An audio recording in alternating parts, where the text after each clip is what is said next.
vitreous humor, or vitreous body sometimes. So when we open up the eyeballs, it will just kind of plop out. Okay. The aqueous humor will squirt out if you kind of stab the eyeball. If you cut it carefully, it'll leak out. But the vitreous humor will just kind of plop out. I mean, you know what the consistency of jelly is. Okay. It could be apple jelly or grape jelly. It just doesn't have solid particles in it like jam. All right. So, if we take light then, all right, the structures that light would pass through would be, so we have an image coming in with light waves. This is going to bend the light slightly.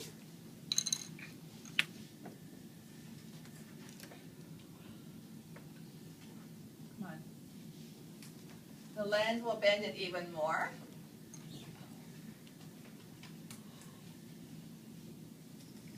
And in a perfect eyeball, kind of bit down a little bit there, but anyway, in a perfect eyeball, it's going to land on the retina itself. Okay? So the structures that the light passes through in our light pathway, I have listed for you on the bottom of page 120. We'll go back and forth between 118 and 120. And so light's going to pass through the cornea. Then it's going to pass into the anterior chamber of the anterior cavity and into the aqueous humor,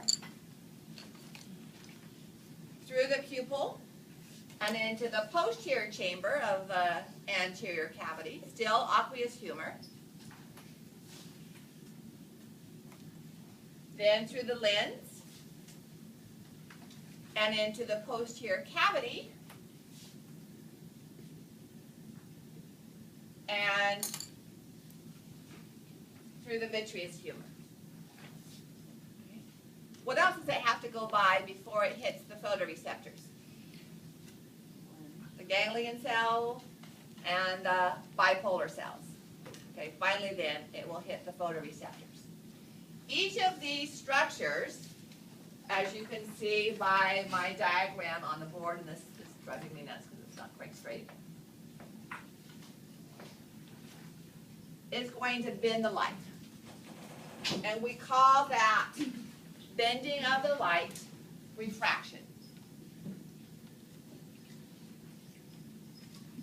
A substance's refractile index is the degree to which it bends the light. So when we were talking about microscopes, and we talked about oil immersion microscopes, and putting a drop of oil between the microscope slide and the objective, that's because glass and oil have a very almost identical refractile index. Light bends light, air bends light less than glass does. So you're probably familiar with this image right here, where you put an object in a glass of water that you can see through, and it looks like it's broken. It's not. It's just that the light waves reflected off of that object hitting your retina are bent to a different degree when they pass through the glass, and to a different degree when they pass through the water and the glass.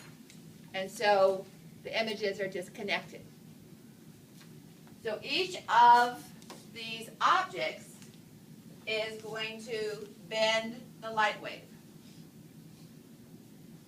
Which one can we modify and change the amount to which the light wave is bent? So if I look at a distance away, I look back there and I read the letters on the Snellen chart. All right, from here, the next to the last line looks like FH. I should have memorized them earlier and impressed all of you. FHU or V, N, T, it looks like U or Z, the next to the last line. Okay, I'm about 35 feet away. The third line is O, F, N, P, T, and H, the third line from the bottom, or D. O, F, N, P, T, and H, is that what it is? D. D? Okay. So So if you look at that, I think that says 20 over 20 on the left-hand side. Behind you too. That's true. Right here. That says 20 over 30. All right. So what that means is that if I stand at 20 feet and read that, it's what someone with normal vision could stand at 30 feet and read. If I could have read the very bottom line, NPXTZ, it says 20 over 15. It means that I can stand at 20, what most people would have to move up to 10 or 15 to read. Okay? So then I can look at something as tiny as the letters here and read these. So obviously there's a difference in the distance from the object to my eye. So there's a distance in the degree to which the light waves have to be bent. The closer the object I'm looking at, the more the light has to be bent. Is my cornea flattening or rounding up? Is my eyeball changing in shape? Which of these structures that I have on the board, is my vitreous humor thickening or thinning as I look away and up close? Which object is changing to allow me to bend the light different amounts? The lens, okay? So we call that ability to respond to different degrees of bending of the light accommodation. So all of these will do refraction. Only the lens is capable of modifying the degree of refraction, and we call that accommodation. We talked about this briefly when we talked about the ocular motor nerve and suspensory muscles, ciliary muscles and suspensory ligaments, and that modified the tautness of the ligaments on the lens. So that's what we're going to look at again today. So let's see what here's what I want to focus on. No pun intended. Now, can I erase these words here? Okay. We talk about two types of vision when we compare it to normal vision, hyperopic and myopic. Emmetropic is more normal. So if we look at an eyeball, here's the lens. Normal vision is going to have the light focused on the retina.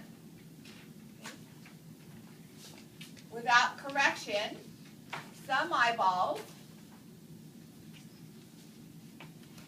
will focus the image, if you extrapolate it, behind the eyeball. It's not being focused, there's no photoreceptors back there, and the light can't pass through the eyeball anyway. But if you were to extrapolate it, that's where the focal distance would be.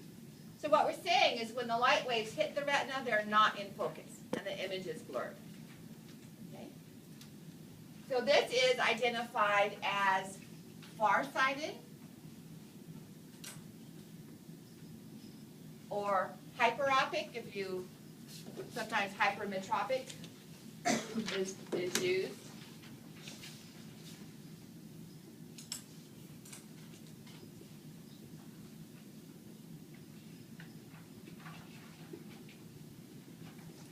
And I grew up thinking that farsightedness meant that you could see things better farther away. It actually is true, but it's derived from the concept that the image is too far to outside the focal distance. Okay. Now, if we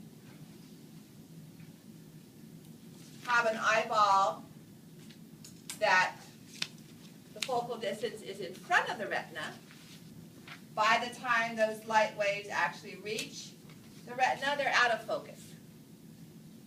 Okay? So this is known as nearsightedness.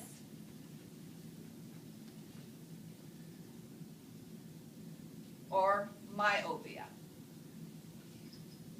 And you may have come across this term in literature, here are myopic eyes behind the Coke ball thick lenses.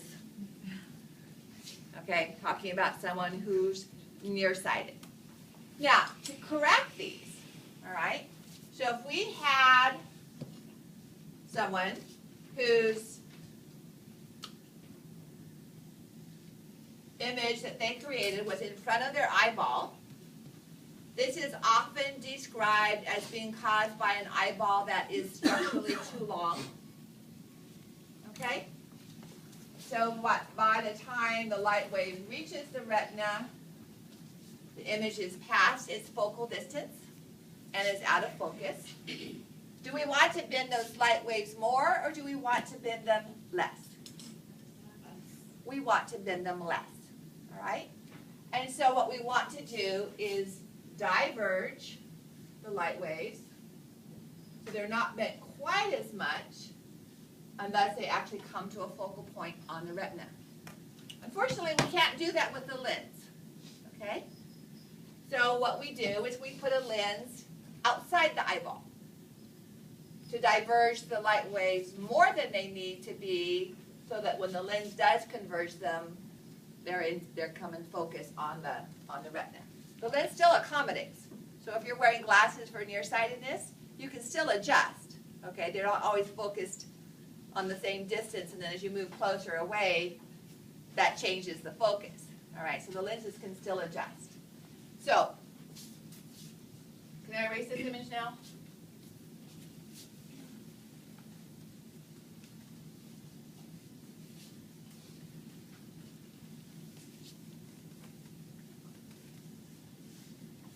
So taking this same principle that I was looking at here, with normal vision,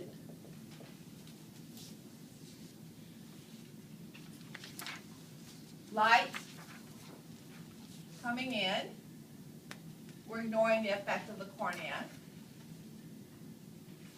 is focused at the proper distance. And the lens accommodates depending on if that object moves close to or far away.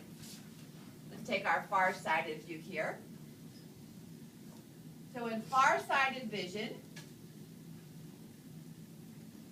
we need to bend the light waves more before they actually get to the lens. And so we would need to use a lens that's going to converge. All right?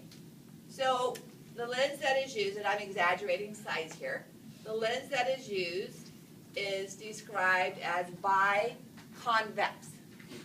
So an outward curvature is a convex curvature. So when our light wave, let me use a different color here, when our light wave passes through that biconvex lens, it is bent to a greater degree than it would without. Now it's already closer together, so that when the lens actually ends up refracting it, the focal point is on the retina. Or at least it would have been if I'd drawn it right. Okay? So for farsightedness,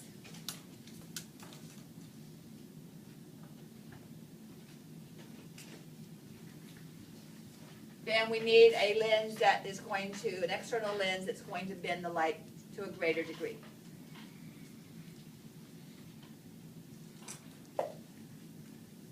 And we'll come back and talk about older lenses and older age vision. Okay? For nearsightedness,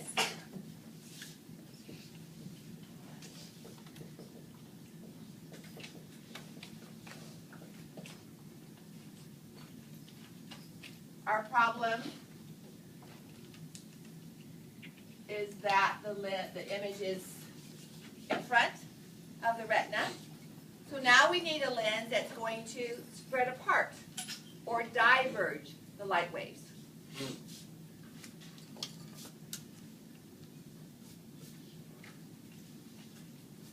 So a biconcave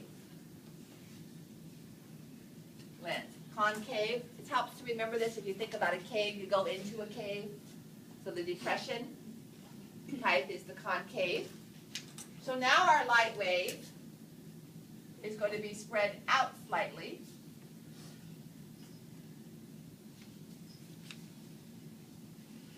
And that's when it gets to the lens. It's farther apart and is focused on the retina appropriately. You said that this situation, the eyeball can be too long, and so for farsightedness, is the eyeball then It can be. short?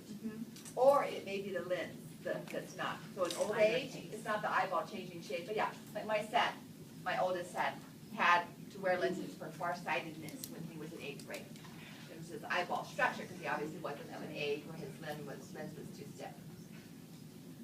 Okay, so it could be the ability of the lens or even the ciliary muscle to respond, or it could be the shape of the eyeball. Okay.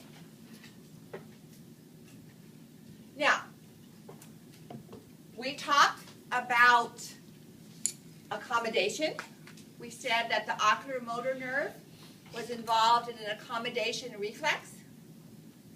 And part of that accommodation reflex, or the major component of that accommodation reflex, is that when you look at a distance, so if I'm reading the small letters out there on the back wall or looking out the window, which is covered up, okay, my lens is going to be a different shape than when I look up close.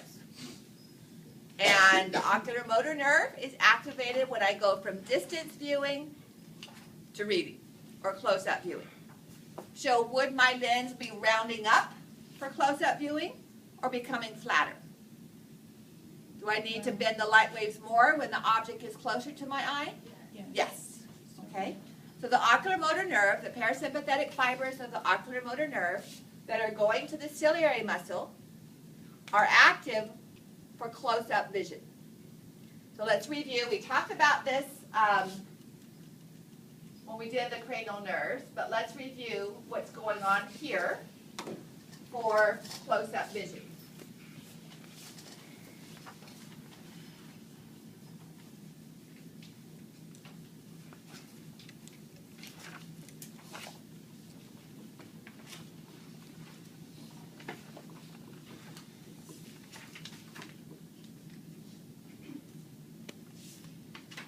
So here is the lens, and I'll draw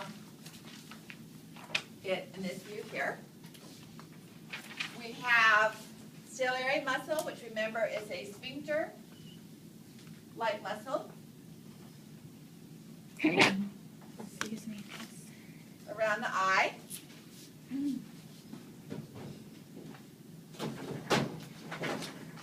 Red pens are disappearing. And when that is relaxed, all right, so for distance vision, the ciliary muscle is relaxed.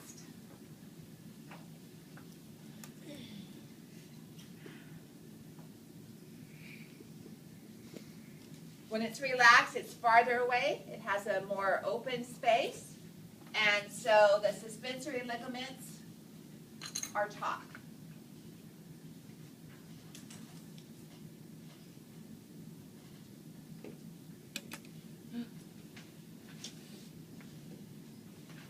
So that equals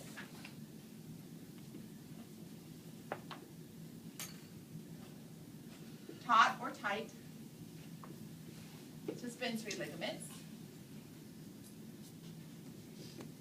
And that equals a flatter lens. I mean, it's not completely flat, all right, but a flatter lens.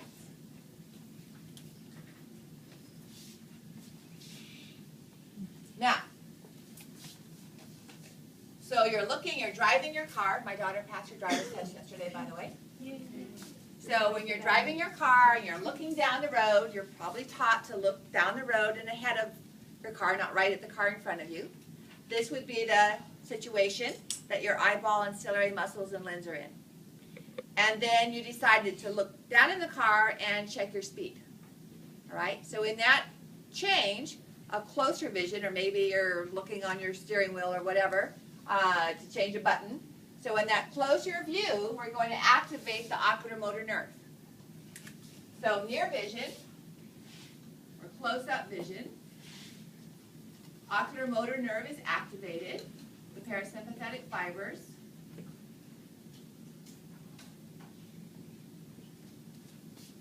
Ciliary muscle contracts.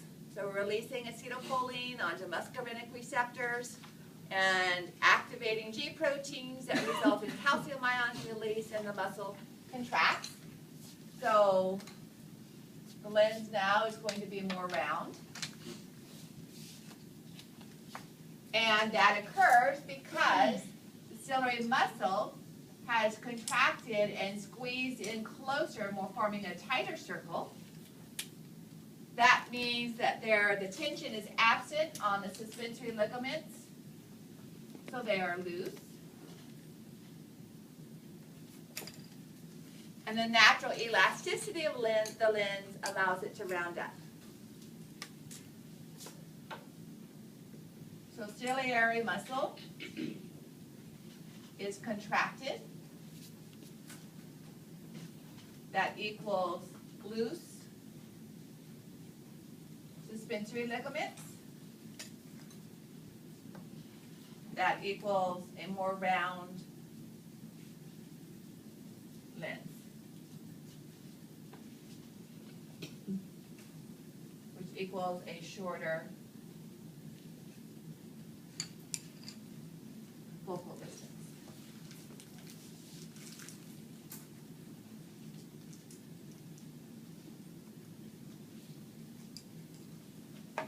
Now with age, so your lenses are formed like an onion with layers of epithelial cells. So as we add these additional layers of epithelial cells, and you can see that here, these concentric rings, that makes the lens more stiff. So even though the ciliary muscle is perfectly capable of contracting and the suspensory ligaments become loose, the lens doesn't respond by rounding up as much. So now reading glasses are needed, all right, to bend the light further than the lens is capable of doing.